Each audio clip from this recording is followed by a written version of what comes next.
some of the older Pontiacs that are here.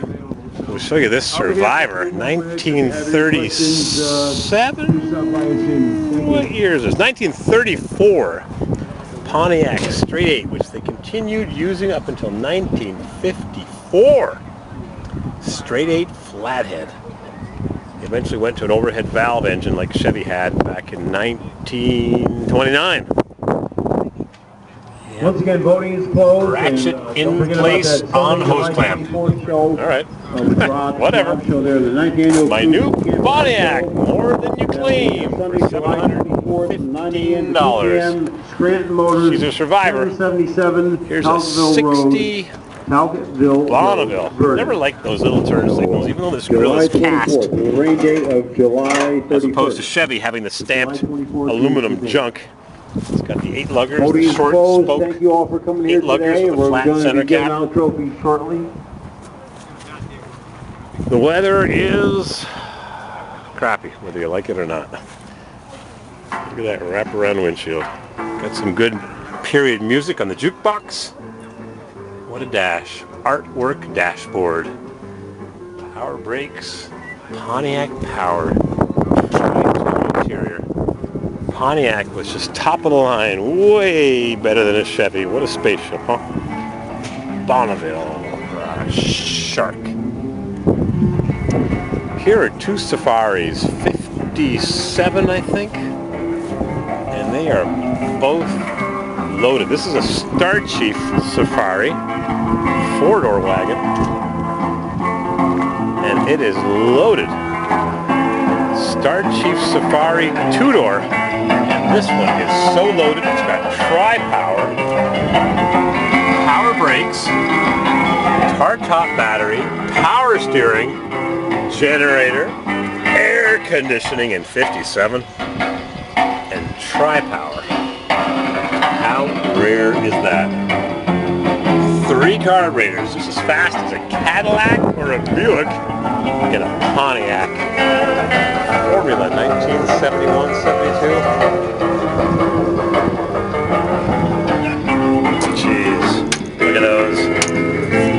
Back when American cars were made of thick, heavy steel. The end of the era was the late 60s, mid-late 60s. I'd love one of these.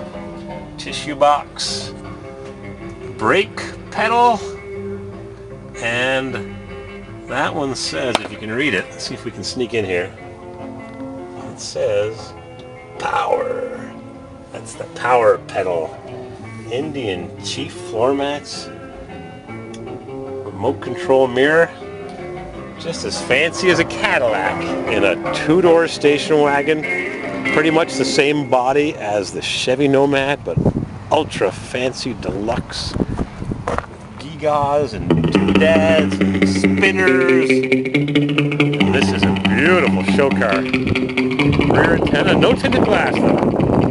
And this one here is a 4-door version, also with air conditioning. The under dash air, power windows, and this one has power windows as well. Another option. Wonder bar radio, loaded Pontiacs, Pontiac power steering, Pontiac. Got aftermarket air and not much wrap on that generator. Beautifully restored, every little nut and bolt.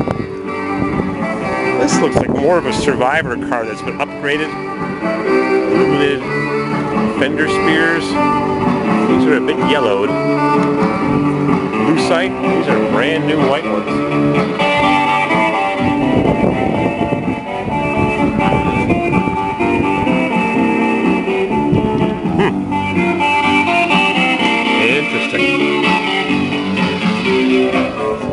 Look at that, on top of the dash, air conditioning, day-night mirror.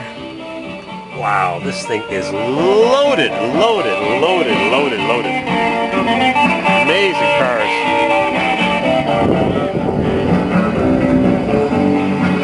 Pontiac sure built them back in the day. What else we got? Got some good music. We've got a Nissan Titan with a, I think it's a V8. Let's take a peek over here. I think it's got a V8 Cummins diesel. Is that possible? Yep. Cummins.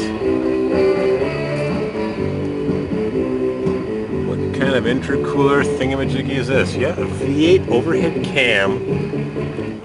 Try to stick to the old stuff, but this is really interesting.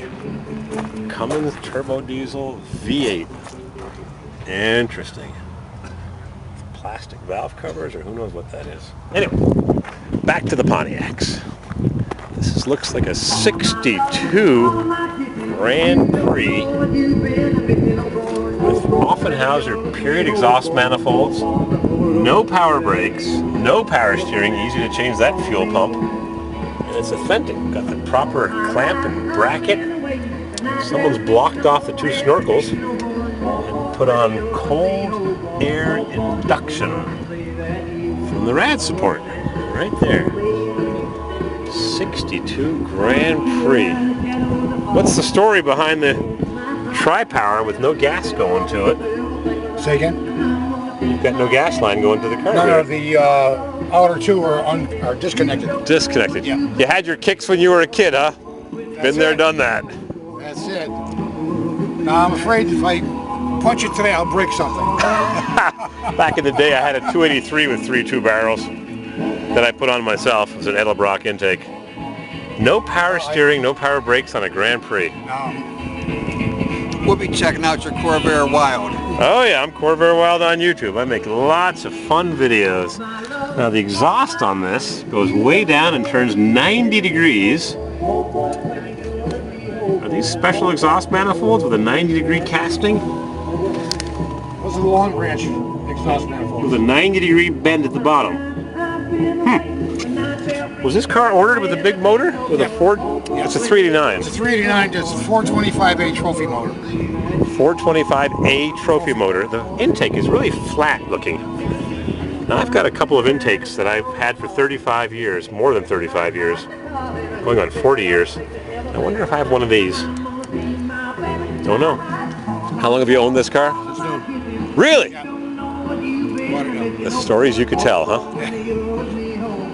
Too bad. It was my fun car as a kid. That's why the carbs are disconnected. You've done that. What transmission did these have? Borg Warner T10. Oh, it's a 4-speed. I haven't gotten past the engine compartment. Borg Warner T10. Can we take a peek inside? Sure. Now it's a T10 cast iron case, not a super T10 aluminum Down to case. our last 6 hot dogs, ladies and gentlemen. Last 6 hot dogs. 4-speed manual shift in a Grand Prix. Let's take a peek inside this black lacquer magic mirror finish. 2 pedals and 1 for the gas. Doesn't say power though. 3-pedal car with a 4-speed Borg Warner T10 and period gauges. I've got some of those blue face gauges with a little light. AM push button radio. Wow. So why'd you order a Pontiac back in '62? Did you order it or buy it off the lot? No, ordered it. Pontiacs are nice cars. Well, They were fast back in '62. I'm just looking at these Safari Star Chiefs. It's crazy, the beautiful car. Pontiac was the fast car back then. And you looked at what else? What were you driving when you went to buy this? Actually, I was driving a Chevy. Okay. I love Chevys too. I love my Corvairs. 58 Chevy. Okay. But it was a Biscayne. Well, what motor did it have? 283. 283. 283. So how'd you convince, now who'd you have to convince that you had to buy one of these? Your father, the bank manager, the dealer? No problem at all. I just did it. It was expensive. Did it. What were your payments? We don't want to even talk about it. Did you have to, you got all your fingers and hands, you didn't have to sell, you didn't have to sell too much. I'll give an arm and a leg to buy one of these. 62. Now why a Grand Prix? Why not buy a Catalina? Sport. Grand Prix was a sport car. It was the sport. It was. It was de-chromed, and I've got, what have I got here in minutes left? I don't want to run out of memory. 2 minutes and 22 seconds. How many miles on this now? Got 110 on it now. And all of it a quarter mile at a time, drag racing from the drive-in? That was strictly on the highway way back. Uh-huh.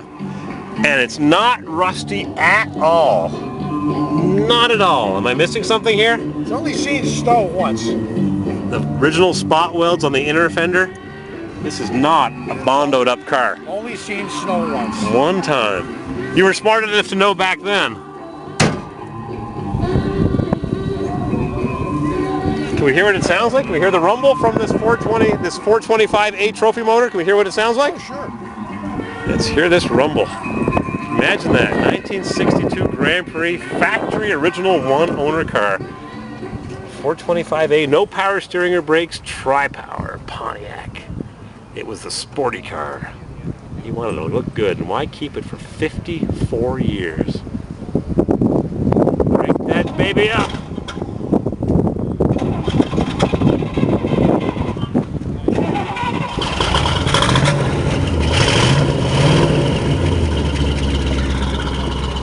Rumble, rumble. Why in the world would you keep a car for 54 years? Oh. It's one of those things I could never solve. I almost turned it in 72 on one of the new J series. The Model J Grand Prix. Yeah. They were good looking. But, you know, I went down there, my wife looked at it, she didn't like it, so we kept it. Has this got a solid cam? No. It sounds kind of rattly. Wow, bought it brand spanking new, black with a red interior, and kept it for 54 years. Does it get any better than that? I don't think so. It's only original once. Is it a Survivor? Bought it brand new. Gentleman right there. Crazy, huh? Bless you.